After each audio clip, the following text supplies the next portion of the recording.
come to see me, Emily Yett from Bar Rescue, all the way in Las Vegas to get a fabulous margarita, lime, agave, your favorite tequila. Super simple cocktail, the #1 in the world. But how come we can't make it ourselves at home? Let me show you how. We're gonna start by rimming a glass. Now I like to do it halfway.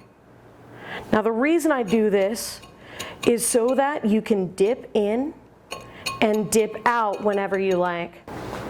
Let's start by taking our favorite tequila. I'm gonna do 2 solid ounces of this stuff. Listen, we're at home. Next, I'm gonna take Q margarita mix. Let's use it.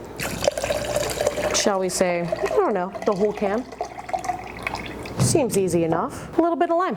This brings up the acidity, and you can add as much lime or as little as you like. Add some ice to your shaker and shake. How easy is this?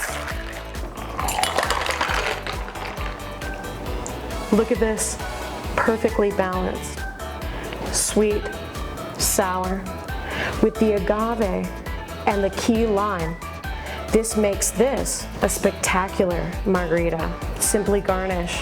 1 plus Q equals 3. Cheers.